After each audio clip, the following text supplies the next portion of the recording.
ఇది రాజరాజేశ్వరి అమ్మ ఎంట్రన్స్ అన్నమాట. ఇది ఇదంతా పెద్ద టెంపుల్, ఇదంతా ప్రాంగణం. ఇది కుక్కటిపల్లిలో ఉంది, కుక్కటిపల్లిలో ఉంది అన్నమాట. బాగా డెకరేట్ చేస్తారు దీన్ని. లోపలికి వెళ్దాం, తీద్దాం. అదే రాజరాజేశ్వరి అమ్మకి ఇదే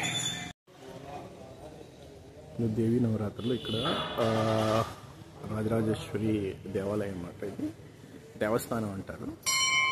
సో ఇక్కడ దేవీ నవరాత్రులకి హోమం కూడా జరుగుతుంది. హోమం ఎవ్రీ డే, అంటే ప్రతిరోజు జరుగుతుంది.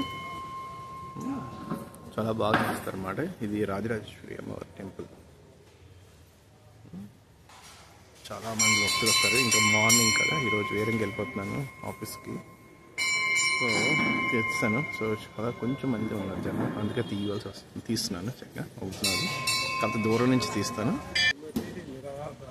ఇవి రాజరాజేశ్వరి అమ్మవారు చాలా దూరం నుంచి తీస్తానండి. చూస్తున్నా కదా, ఇది ధ్వజస్తంభం చాలా దూరం నుంచి ఏదో జూమ్ చేస్తా, అంటే లోపలికి వెళ్ళి తీయకూడదు అనేసి. సో వాళ్ళు అగ్రీ అవ్వరు అన్నమాట, అంటే ఇవ్వలేదు పర్మిషన్. ఫస్ట్ రోజు అడిగాను, ఇవ్వలేదు. సో ఇంకప్పటి నుంచి ఎప్పుడు నేను ఈ గుడిని తీయట్లే. సో ఈరోజు నవరాత్రులు కదా, దేవీ నవరాత్రులు చాలా బాగుంది. సో అందుకు దూరం నుంచి తీసా ఇలాగనమాట.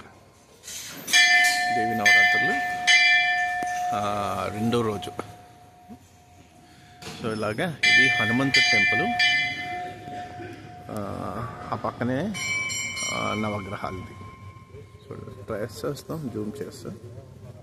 సో చాలా బాగుంది కదా. హనుమంతుడు మొత్తం వెండితోని అలంకరించారు. అలాగే చెప్పాను కదా, అది హోమాలు చేస్తారు. ప్లస్ అక్కడ అమ్మవారు ఉంది. సో ఇది అండ్ అక్కడ వినాయకుడు కూడా అన్నమాట. వినాయకుడిని కూడా తీసుకోవచ్చు. సో ఇది చాలా బాగా అలంకరించారు అన్నమాట గుడి అంతా. అలా 3 మంది కూర్చోడానికి ఇదంతా షెడ్ లాగా వేశారు. ఇక్కడ వర్షం పడినా, ఇప్పుడు వర్షాలు పడుతున్నాయి సో హైదరాబాద్లో. సో అట్లా ఎవరు తడిసిపోరు అన్నమాట. వినాయకుడిని కూడా వెండి ఆభరణాలతో అలంకరించారు. ఈరోజు చెప్పాను కదా, నవరాత్రులు రెండవ రోజు.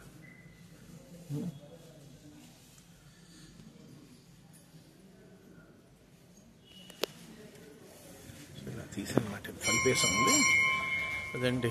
ఇది రాజరాజేశ్వరి అమ్మవారి టెంపుల్.